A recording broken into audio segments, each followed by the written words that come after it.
नमस्कार, आप देख रहे हैं के न्यूज नेशनल और मैं हूं आपके साथ में शोभित पाठक। रुक करते हैं महत्वपूर्ण सुर्खियों पर।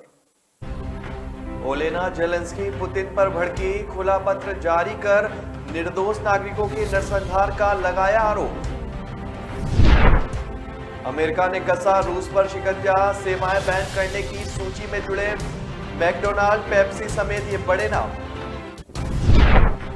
राहत के बीच फिर बढ़ी संक्रमितों की संख्या, बीते 24 घंटे में 145 लोगों की मौत, सक्रिय मामले 50,000 के नीचे। छत्तीसगढ़ में भी पुरानी पेंशन बहाल, सीएम बघेल का ऐलान, गोबर से बने बस्ते में लाए बजट दस्तावेज। बिहार सरकार का बड़ा फैसला, शराबबंदी कानून में बदलाव को दी मंजूरी, कहीं मिलेगी छूट तो कहीं रहेगी सख्ती। यूक्रेन की प्रथम महिला यानी कि राष्ट्रपति जेलेंस्की की पत्नी ओलेना जेलेंस्की रूस के राष्ट्रपति व्लादिमीर पुतिन पर भड़क गई हैं। ओलेना ने मीडिया पर एक खुला पत्र जारी कर पुतिन पर यूक्रेन के निर्दोष नागरिकों के नरसंहार का आरोप लगाया है। ओलेना ने अपने खुले पत्र को यूक्रेन से गवाही नाम दिया है और इसमें प्रथम महिला ने कहा कि यूक्रेन के लोग कभी हार नहीं मानेंगे, हथियार नहीं डालेंगे। ओलेना ने कहा कि उनके देश के साथ जो हुआ है उस पर यकीन करना संभव है। खुले पत्र का शीर्षक आई टेस्टिफाई यानी कि मैं गवाही दे रही हूं। यह पत्र दुनिया भर के मीडिया को लिखा गया है। इसे मैसेजिंग सर्विस टेलीग्राम पर जारी किया गया है।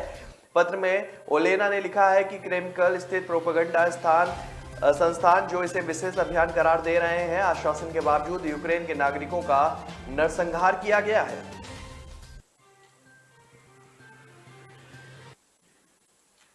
यूक्रेन पर हमले के विरोध में रूस के खिलाफ आर्थिक प्रतिबंध बढ़ते जा रहे हैं। कई दिनों से इसी बात पर चर्चा चल रही थी कि अमेरिका रूस तेल, प्राकृतिक गैस और कोयले के आयात पर पाबंदी लगा सकता है, जिस पर बाइडेन प्रशासन ने मुहर लगा दी है। ब्रिटेन ने भी इस साल के अंत तक चरणबद्ध तरीके से रूस के तेल और तेल उत्पादों का आयात खत्म करने की घोषणा की है। अमेरिकी और ब्रिटेन के साथ ही यूरोपीय संघ भी इस साल के आखिरी तक रूसी गैस पर अपनी 2/3 निर्भरता घटाने की तैयारी कर रहा है। गौरतलब है कि रूसी हमलों की मार झेल रहे यूक्रेन के राष्ट्रपति जेलेंस्की ने अमेरिका समेत पश्चिमी देशों से रूसी तेल आयात में कटौती का अनुरोध किया था। बड़ी तेल और गैस कंपनियों की बात करें तो रूस और यूक्रेन के बीच युद्ध बढ़ने के बाद BP, शेल और एक्वॉनार ने अपनी गतिविधियों को समेटने की घोषणा की है। इसके साथ ही एक के बाद एक कई बड़ी कंपनियों ने रूस के खिलाफ प्रतिबंधों की बौछार सी कर दी है। गौरतलब है कि रूस और यूक्रेन के बीच जारी युद्ध का आज 14वां दिन है और अब Apple, Google, Microsoft, Volvo, Mercedes समेत कई नामी कंपनियों ने अपनी सेवाएं रूस में रोक दी हैं। अब सेवाएं बैन करने वाली सूची में मैकडोनाल्ड, पेप्सी, कोक और स्टारबक्स जैसे बड़े नाम भी जुड़ गए हैं। एक रिपोर्ट के मुताबिक मैकडोनाल्ड ने रूस में अपने 850 रेस्तरां बंद करने की घोषणा की है। पेप्सी, कोक, स्टारबक्स ने भी कड़े कदम उठाते हुए यहां से अपनी सेवाओं को अस्थायी रूप से निलंबित करने का फैसला लिया है।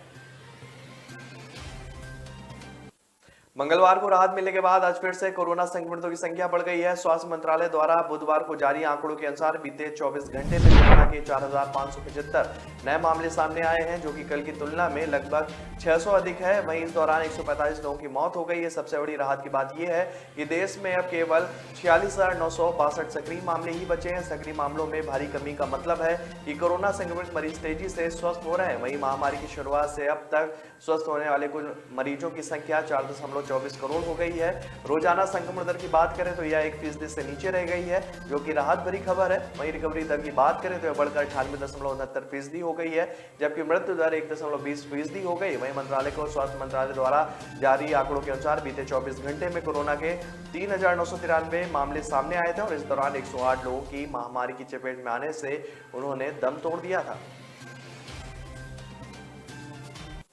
छत्तीसगढ़ के सीएम भूपेश बघेल ने राज्य का वित्त वर्ष 2022-23 का बजट विधानसभा में पेश कर दिया है। गोधन को तवज्जो देते हुए उन्होंने अनूठी पहल की और गोबर के बने बस्ते में बजट दस्तावेज रखकर लाए हैं। बजट में सीएम बघेल ने सरकारी कर्मचारियों के लिए पुरानी पेंशन योजना की बहाली समेत कई अहम घोषणाएं भी की हैं। सीएम बघेल ने बजट में राजीव गांधी भूमिहीन कृषि मजदूर न्याय योजना के तहत सालाना सहायता 6,000 रुपए से बढ़ाकर 7,000 करने का ऐलान भी किया है। बघेल ने कहा कि इस बजट में सरकारी कर्मचारियों के लिए पुरानी पेंशन योजना बहाल करने की घोषणा हम कर रहे हैं।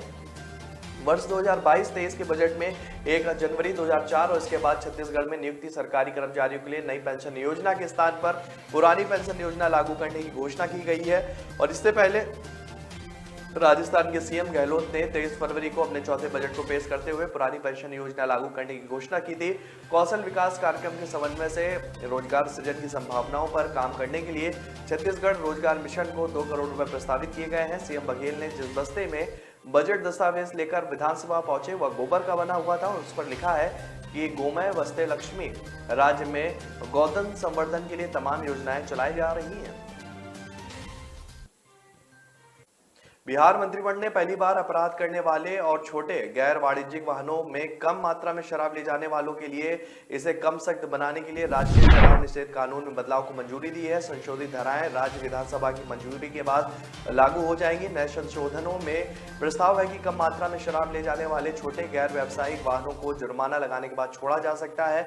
मौजूदा कानून के तहत ऐसे वाहनों को जब्त कर नीलाम किया जाता था।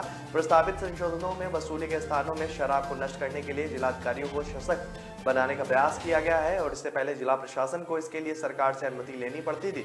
उन्हें नष्ट करने का इलेक्ट्रॉनिक रिकॉर्ड रखना होगा। अधिकारियों के अनुसार नए संशोधक सहायक उप निरीक्षक रैंक के अधिकारियों को उन परिसरों को जब्त करने का अधिकार देंगे जहां शराब बरामद की गई है। वर्तमान में केवल उप निरीक्षकों के पास ही ऐसी शक्तियां हैं। आबकारी एवं मद्य निषेध विभाग के एक अधिकारी ने कहा है कि पहली बार शराब पीते हुए पकड़े जाने वालों को राहत देने के लिए अदालतों की जरूरत नहीं है और एक बार फिर से कानून में संशोधन होने के बाद मजिस्ट्रेट या डिप्टी कलेक्टर या उनके रैंक या उसके ऊपर के अन्य अधिकारी पहली बार अपराधियों को जमानत दे सकते हैं। वर्तमान में शराब पीने के आरोप में गिरफ्तार किए गए लोग जेल में हैं और उन्हें अदालतों से जमानत लेने की जरूरत है।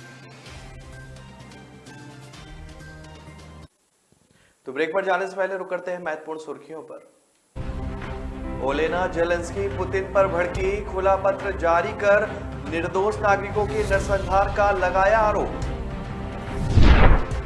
अमेरिका ने कसा रूस पर शिकंजा, सेवाएं बैन करने की सूची में जुड़े मैकडोनाल्ड, पेप्सी समेत ये बड़े नाम। राहत के बीच फिर बढ़ी संक्रमितों की संख्या, बीते 24 घंटे में 145 लोगों की मौत, सक्रिय मामले 50,000 के नीचे। छत्तीसगढ़ में भी पुरानी पेंशन बहाल, सीएम बघेल का ऐलान, गोबर से बने बस्ते में लाए बजट दस्तावेज। बिहार सरकार का बड़ा फैसला, शराबबंदी कानून में बदलाव को दी मंजूरी, कहीं मिलेगी छूट तो कहीं रहेगी सख्ती। न ऐश का न द्वेष का, यह दंगल है देश का। सुलगती समस्याओं के जुलसते सवालों का होगा दंगल देश का। प्रशासन के प्रश्नों को लेकर होगा दंगल देश का। शिक्षा, स्वास्थ्य, समाज, कानून और व्यवस्था के आज क्या है हालात। सोमवार से शुक्रवार रोज रात 8 बजे जलपा क्षत्रिय के साथ दंगल देश का। ब्रेक के बाद फिर स्वागत है आपका। रुक करते हैं आगे की खबरों पर। अपने जन्मदिन पर वसुंधरा राजे ने मंगलवार को केशव राय पाटन मंदिर में करीब 1 घंटे तक पूजा अर्चना की। इसके बाद मंदिर के बाहर उमड़े कार्यकर्ताओं के हुजूम को संबोधित किया। उन्होंने कहा कि राजस्थान की तरक्की के लिए लोग एकजुट हों, जाति और मजहब में ना बंटे। पीएम नरेंद्र मोदी भी सबका साथ और सबका विकास की बातें करते हैं और इसके बाद राजे ने तीखा बोलना शुरू किया। उन्होंने कहा कि राजमाता जेल गई लेकिन कभी झुकी नहीं, मैं भी उन्हीं की बेटी हूं, उनके पद चिन्ह पर चलने की कोशिश कर रही हूं। राजनीति में तपना पड़ता है, लोग सोचते हैं कि आज आ गए हैं कल नेता बन जाएंगे।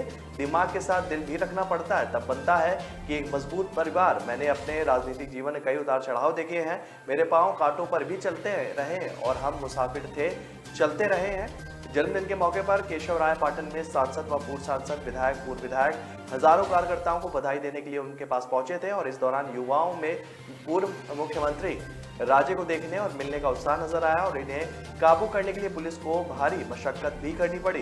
इधर जानकारी के अनुसार प्रधानमंत्री नरेंद्र मोदी और प्रदेश अध्यक्ष सतीश पूनिया ने फोन कर राजे को जन्मदिन की बधाई दी है। पूर्व सीएम वसुंधरा राजे का जन्म शक्ति प्रदर्शन के रूप में भी देखा जा रहा है और इस कारण भाजपा हाईकमान को नई शक्ति बिंदु स्थापित हो गए। सूत्रों का कहना है कि उत्तर प्रदेश के चुनावी नतीजों का असर राजस्थान नेतृत्व पर भी पड़ सकता है और इससे पहले भी राजे की राज्य से केंद्रीय नेतृत्व की नाराजगी की बातें सामने आ चुकी हैं। कांग्रेस के वरिष्ठ व दिग्गज नेता ए के एंटनी राजनीति छोड़ रहे हैं। उन्होंने कांग्रेस अध्यक्ष सोनिया गांधी को पत्र लिखकर अपने राजनीतिक जीवन से संन्यास की घोषणा कर दी है। सोनिया गांधी को लिखे पत्र में उन्होंने कहा कि राजनीति छोड़ने के बाद वह दिल्ली में भी नहीं रहेंगे, जल्दी वह तिरुवनंतपुरम में शिफ्ट होंगे। दरअसल कांग्रेस नेता ए के एंटनी का राज्यसभा में 2 अप्रैल को कार्यकाल पूरा हो रहा है। उन्होंने घोषणा की है कि इसके बाद वह राजनीति में नहीं आएंगे और न ही कोई चुनाव लड़ेंगे। वह राजनीति, दिल्ली व संसद को हमेशा के लिए अलविदा कह देंगे। ए के एंटनी पिछले 52 साल से भारतीय राजनीति में सक्रिय हैं और छात्र राजनीति से शुरू होकर वह पहली बार 1970 में विधायक बने थे। इसके बाद एंटनी 37 की उम्र में पहली बार केरल के मुख्यमंत्री भी बने। अब तक वह 3 बार केरल के मुख्यमंत्री, 3 बार केंद्रीय मंत्री, 5 बार राज्यसभा सांसद रह चुके हैं। 10 साल तक वह कांग्रेस संसदीय समिति के अध्यक्ष भी रहे। ए के एंटनी ने पहले ही राजनीति से हमेशा के लिए दूर होने का मन बना लिया था। उन्होंने बताया कि बहुत विचार करने के बाद मैंने कुछ समय पहले सोनिया गांधी को अपने निर्णय के बारे में बता दिया था। उन्होंने राज्यसभा के लिए दोबारा न खड़े होने की इच्छा भी जताई थी। उन्होंने इसके अलावा एंटनी ने केरल में राज्य प्रभारी व अन्य सदस्यों को अपने निर्णय के बारे में सूचित कर दिया है। यूपी विधानसभा चुनाव के नतीजे आने में अब 24 घंटे से भी कम का समय बचा है। 10 मार्च को मतगणना होनी है और इस बीच ईवीएम में छेड़छाड़ या अदला बदली के आरोपों पर समाजवादी पार्टी के कार्यकर्ताओं ने कई जिलों में प्रदर्शन किया है। मंगलवार देर रात मिर्जापुर के बथुआ स्थित पॉलिटेक्निक में बने स्ट्रांग रूम के सामने देर रात निगरानी के लिए मौजूद सभा कार्यकर्ताओं ने हंगामा किया। आरोप लगाया कि रात में स्ट्रांग रूम के अंदर बीप की आवाज आ रही थी। हंगामे के बाद मौके पर पहुंचे सपा अपना दल गठबंधन के प्रत्याशी ने भी बीप की आवाज की जांच की मांग की है। आरोप लगाया गया है कि जैसे मतदान के बाद बीप की आवाज आती है उसी तरह आवाज आ रही है। मंगलवार शाम वाराणसी में वाहन से ईवीएम मिलने के बाद सभा कार्यकर्ताओं के हंगामे का मामला शांत नहीं हुआ था। देर रात मिर्जापुर के बथुआ स्थित पॉलिटेक्निक में बने स्ट्रांग रूम के सामने प्रदर्शन शुरू हो गया। कार्यकर्ताओं का कहना था कि अंदर से बीप की आवाज आ रही है। मौके पर सपा अपना दल गठबंधन के चुनाव प्रत्याशी आर एस पटेल, मजवा प्रत्याशी रोहित शुक्ला व समाजवादी पार्टी से नगर प्रत्याशी कैलाश चौरसिया पहुंचे। इधर सूचना पर कटरा कोतवाली पुलिस के बाद एसपी सिटी संजय कुमार वर्मा भी मौके पर पहुंचे। उन्होंने कहा कि जिस कमरे से बीप आने की आवाज का दावा किया जा रहा है उसमें ईवीएम को रखा ही नहीं गया है। सपा प्रत्याशी व कार्यकर्ताओं ने मांग की है कि पर्यवेक्षक को मौके पर बुलाया जाए, कमरा खोलकर ईवीएम की जांच की जाए।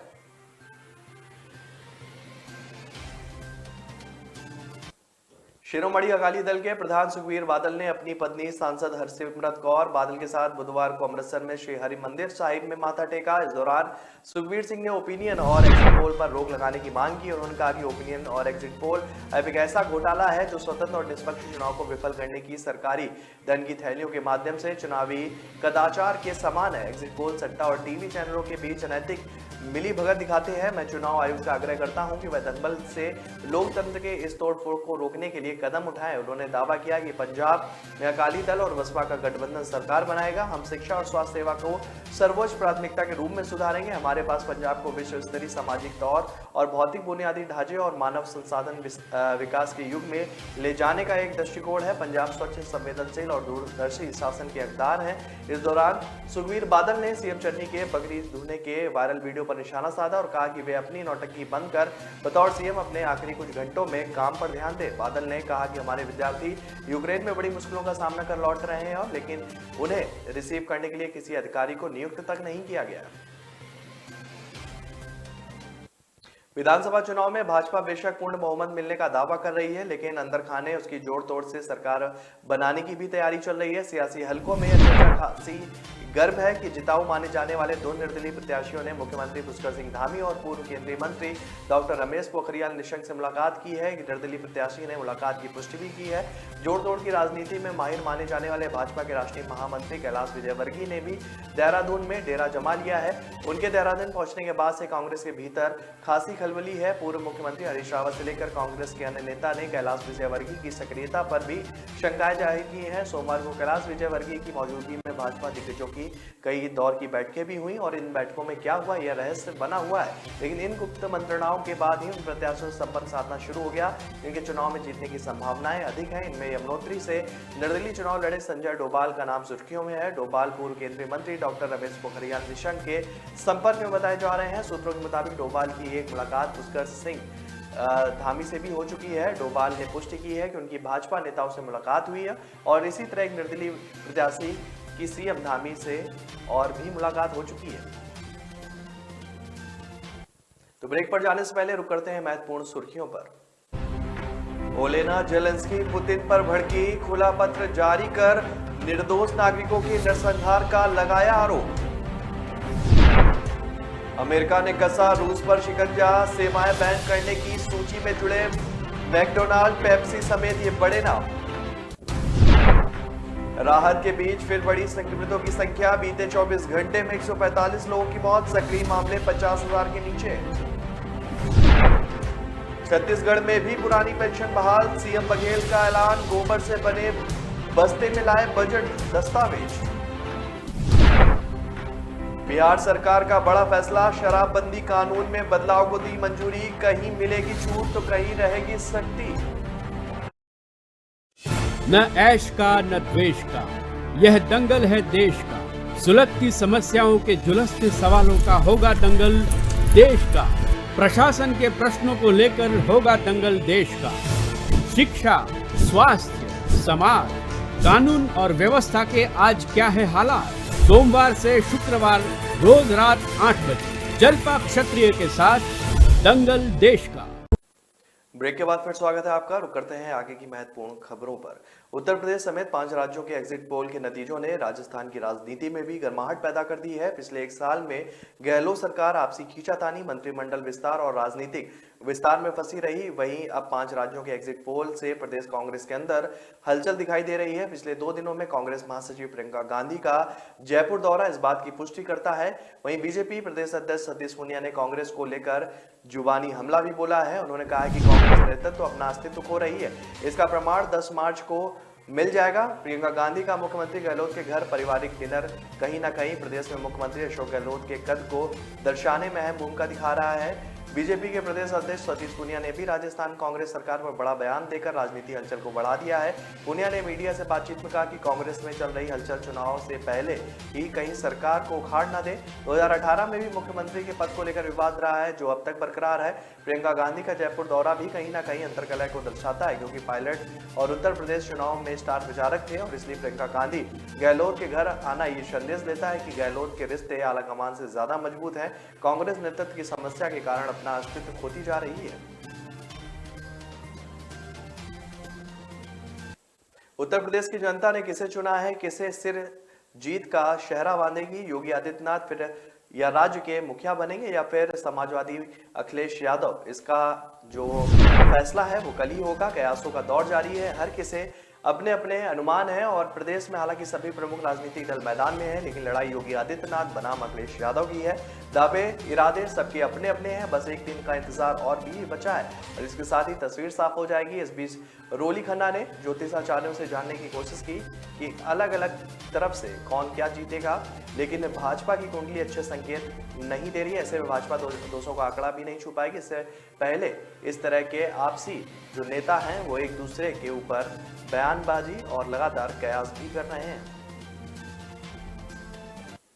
उत्तर प्रदेश विधानसभा चुनाव की मतगणना कल होगी। उससे पहले सोमवार को आए एग्जिट पोल में ज्यादातर ने यूपी में भाजपा की सरकार बनने का अनुमान जताया है, जिसके बाद ईवीएम पर सियासी घमासान शुरू हो गया। नतीजों से पहले ईवीएम की सुरक्षा को लेकर यूपी के कई जिलों में हंगामा हो रहा है। यूपी के वाराणसी, अलीगढ़, सोनभद्र, बदायूं, बरेली, आगरा, मेरठ सहित कई 20 जिलों में सपा प्रत्याशी और उनके समर्थकों ने स्ट्रांग रूम की निगरानी सतर्कता के साथ कर रहे हैं। वहीं समाजवादी पार्टी के राष्ट्रीय अध्यक्ष अखिलेश यादव ने प्रेस कॉन्फ्रेंस कर कार्यकर्ताओं से आह्वान किया कि ईवीएम की सुरक्षा को लेकर सतर्क रहें। वाराणसी में सोमवार सपा कार्यकर्ताओं ने 2 वाहनों में ईवीएम को पहाड़िया मंडी से बाहर ले जाने का आरोप लगाते हुए जमकर हंगामा किया। वाहनों में तोड़फोड़ की गई। कार्यकर्ताओं की स्ट्रांग रूम के बाहर तैनात अर्धसैनिक बलों और पुलिसकर्मियों से नोकझोंक भी हुई। ईवीएम में छेड़छाड़ी, अदला बदली के आरोपों पर समाजवादी पार्टी कार्यकर्ताओं ने कई जिलों में प्रदर्शन किया है।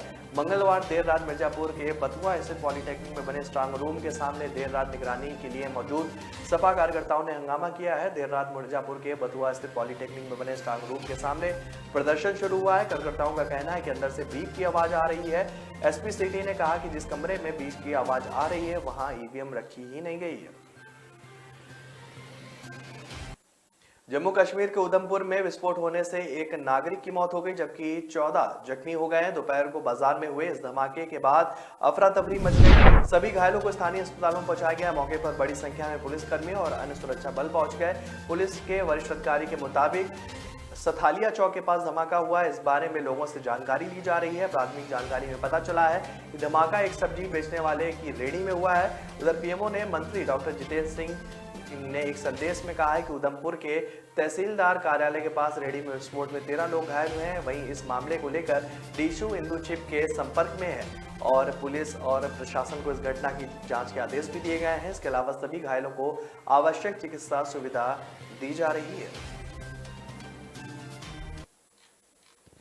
यूपी के इटावा जिले में बुधवार को भीषण सड़क हादसा हुआ। इटावा मैनपुरी रोड पर बुधवार दोपहर हुए हादसे में 6 लोगों की दर्दनाक मौत हो गई, जबकि एक की हालत गंभीर बताई जा रही है। हादसा थाना सफाई क्षेत्र के नगला राठौर के पास हुआ है। घटना के बाद मौके पर चीख पुकार मच गई, साथ ही राहगीरों की भारी भीड़ इकट्ठा हो गई। घटना की जानकारी मिलते ही संबंधित थाने की पुलिस मौके पर पहुंची। घायलों को सफाई मेडिकल यूनिवर्सिटी में भर्ती कराया गया, वहां उनका इलाज जारी है। जानकारी के अनुसार जसवंत नगर के लटपुरा निवासी गोपाल गुप्ता का फोटो स्टूडियो है और उनकी टीम सफाई थाना क्षेत्र के किसी गांव में शादी के फोटो वीडियो शूट करने के लिए गई थी। हादसा वहां से लौटते वक्त हुआ है। बताया गया है कि इनकी कार का टायर फटने से वाहन अनियंत्रित हो गया, जिससे उनकी कार को डीसीएम ने टक्कर मार दी। हादसे के बाद गाड़ी के परखच्चे उड़ गए। हादसे की सूचना मिलते ही एसएसपी जयप्रकाश ने भड़तना सीओ सफाई सीओ को मौके पर पहुंचने के निर्देश दिए। इसके अलावा आसपास के थाना क्षेत्रों की पुलिस भी मौके पर पहुंची। पुलिस ने मौके पर पहुंचकर शवों को एम्बुलेंस से सफाई मेडिकल यूनिवर्सिटी पहुंचाया। मृतकों में मनजीत सिंह प्रसाद निवासी धरबाद जसवंत नगर के साथ अन्य लोग भी जो है मृत हुए। तो फिलहाल इस बुलेटिन में मेरे साथ इतना ही। आगे की खबरों के लिए बने रहिए के न्यूज नेशनल के साथ। तब तक के लिए नमस्कार। ओलेना जेलेंस्की पुतिन पर भड़की, खुला पत्र जारी कर निर्दोष नागरिकों के नरसंहार का लगाया आरोप। अमेरिका ने कसा रूस पर शिकंजा, सेवाएं बैन करने की सूची में जुड़े मैकडोनाल्ड, पेप्सी समेत ये बड़े नाम। राहत के बीच फिर बढ़ी संक्रमितों की संख्या, बीते 24 घंटे में 145 लोगों की मौत, सक्रिय मामले 50,000 के नीचे। छत्तीसगढ़ में भी पुरानी पेंशन बहाल, सीएम बघेल का ऐलान, गोबर से बने बस्ते में लाए बजट दस्तावेज। बिहार सरकार का बड़ा फैसला, शराबबंदी कानून में बदलाव को दी मंजूरी, कहीं मिलेगी छूट तो कहीं रहेगी सख्ती।